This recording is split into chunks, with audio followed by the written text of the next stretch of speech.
اپنی بات کا جواب نہ پا کر مجھے غصہ آیا۔ نتیجہ یہ ہوا کہ میں نے اس کے دماغ کو جھنجھوڑا۔ وہ جو عمل کر رہا تھا ادھورا رہ گیا۔ اس کے منہ سے چیخ نکل گئی۔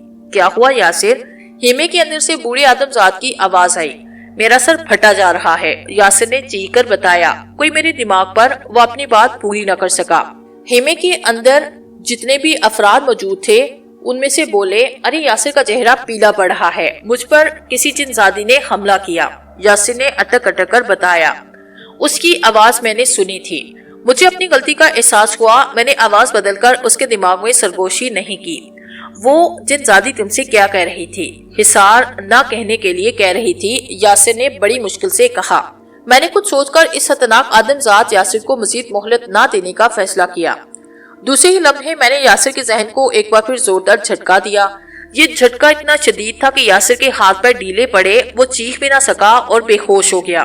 یہ یاسر کو کیا ہوا؟ وہ لوگ یاسر کو اٹھا کر خیمے کے اندر لے گئے۔ میں نے عارض کو مخاطب کیا، اب تیری تدبیر پر عمل کرنے کا وقت آیا۔ تو جو اسے اپنے اثر میں لینا چاہتی تھی، کیا اس کوشش میں تجھے کامیابی نہیں ہوئی؟ عارض نے پوچھا۔ ہاں، میں نے جواب دیا، پھر تفصیل بتائی۔ یہ اچھا ہوا کہ تجھے اس کوشش میں کوئی نقصان نہیں پہنچا، عارض نے اطمینان سے کہا۔ ممکن ہے وہ عمل پڑ رہا تھا، پورا ہونے پر مجھے نقصان پہنچ جاتا، میں نے اس لیے اسے مہلت نہیں دی۔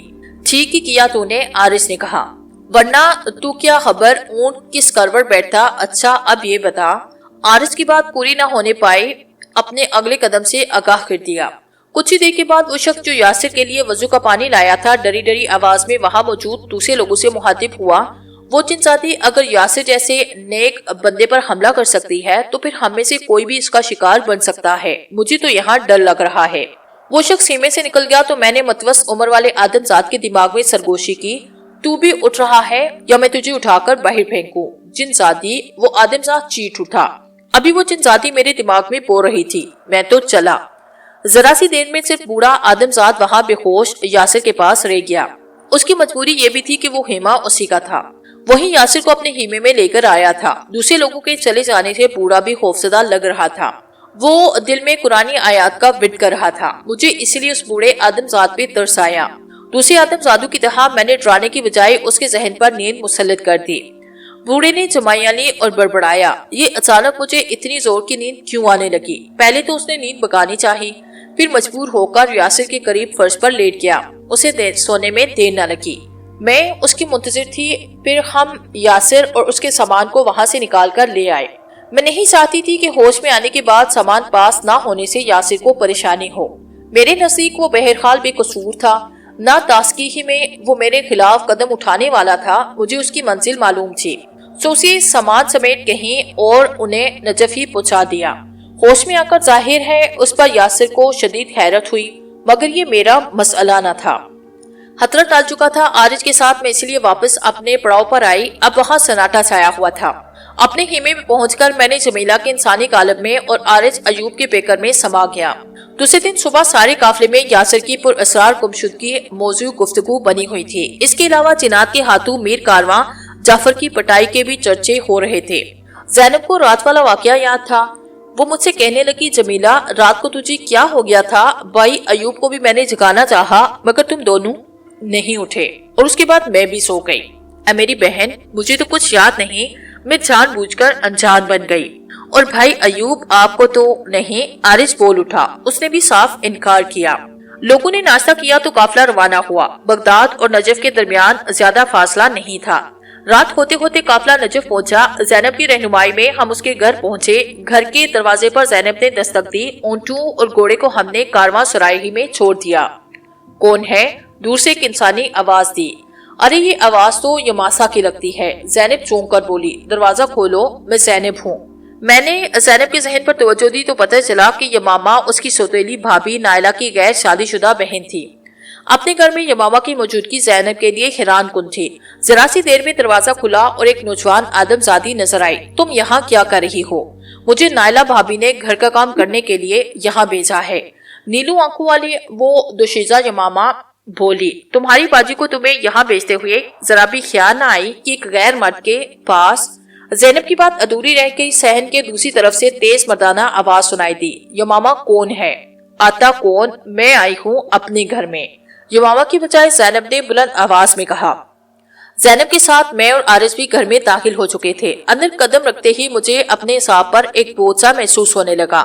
مجھے اس وقت تک علم نہیں تھا کہ عارض کی کیفیت بھی مجھ سے مختلف نہ تھی۔ یہ بات مجھے بعد میں پتا چلی۔ اچانک مجھے سامنے سے بھاری ڈیل ڈول والا ایک آدم ذات آتا دکھائی دیا۔ زینب کے ذہن پر توجہ دے کر مجھے اس آدم ذات کے بارے میں پتا چلا کہ وہی اس کا شوہر بلال ہے۔ آخر تم در در کی ٹھوکریں کھا کر واپس آ ہی گئی۔ بلال کی آواز میں طنز تھا۔ وہ زینب سے مخاطب تھا۔ تمہیں تمہاری بہن جمیلہ نے بھی اپنے گھر میں رکھنا پسند نہ کیا۔ جمیلہ کو ڈر ہوگا کہ کہیں تم اس کے شوہر پر ڈورے نہ ڈالنے لگو، وہ اس لیے تمہیں یہاں لے آئی۔ بس کرو، زینب تقریباً چیخ اٹھی۔ تم حد سے آگے بڑھ رہے ہو۔ اگر حد سے بڑھتا تو تمہیں اس گھر میں قدم نہ رکھنے دیتا۔ بلال نے غصے سے کہا، یہ میرا گھر ہے اور مجھے یہاں قدم رکھنے سے کوئی نہیں روک سکتا۔ میں اور ایوب زینب کے پیچھے چل دیے۔ زینب کے ساتھ ہی اس کا بیٹا ہلال تھا۔ دانسا میں نے خاموشی اختیار کی اور مجھے خاموش دے کر عارض بھی چپ تھا۔ زینب کے شوہر بلال نے اہلاکن بھی مجھے یا عارض کو مخاطب نہ کیا، حالانکہ ہمارے انسانی کالبو سے اس کا قریبی رشتہ تھا۔ ہمیں ساتھ لیے زینب گھر کے ایک حصے میں آئی۔ وہاں قریب قریب 2 دلان بنے تھے۔ اس نے ایک دلان میں ہمیں ٹھہرایا۔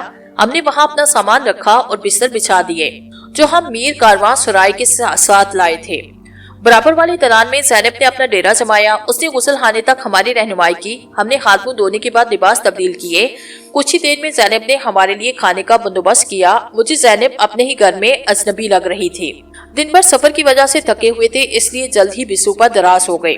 خلوت میسر آئی تو میں نے عارض سے کہا، تجھے اس گھر کا ماحول عجیب سا محسوس نہیں ہو رہا؟ ہاں اے دینار، عارض نے تصدیق کہی۔ پھر خود ہی بتایا، یہاں آنے کے بعد مجھے اپنے اعصاب پر ایک بوجھ سا لگ رہا ہے۔ یہی حال میرا بھی ہے، مگر کیا ہے میری سمجھ میں نہیں آ رہا۔ عارض کہنے لگا، میری سمجھ میں تو زینب کا شوہر بھی نہ آیا، بڑا بد اخلاق معلوم ہوتا ہے۔ ہم سے اس نے بات کرنے بھی پسند نہ کی۔ بہرحال اب تک حالات کا جائزہ لینے سے ہمیں صرف یہ پتہ لگا کہ بلال کی سوتیلی بھابی نائلہ نے کسی خاص مقصد کے لیے اپنی غیر شادی شدہ بہن یمامہ کو یہاں رکھا ہے۔ ممکن ہے زینب کو بلال سے طلاق دلوا کر وہ یمامہ ہی کو اس سے شادی کروا دے۔ پھر تو اے دینار، ایسی صورت میں یہ ضروری ہے کہ کسی بھی طرح یمامہ کو یہاں سے نکال کر باہر کیا جائے۔ عارض نے کہا، ابھی تک ہم نے کسی معاملے میں مداخلت نہیں کی۔ اس کی ایک وجہ یہ بھی ہے کہ ہم حالات کا جائزہ لے رہے ہیں۔ بہت سی باتیں اب تک ہمارے علم میں نہیں۔ اس کے علاوہ یہاں کا غیر فطری ماحول بھی میرے لیے ناقابل فہم ہے۔ مجھے تو یہ بتائے دینار، اب کیا کرنا چاہیے؟ عارض نے پوچھا۔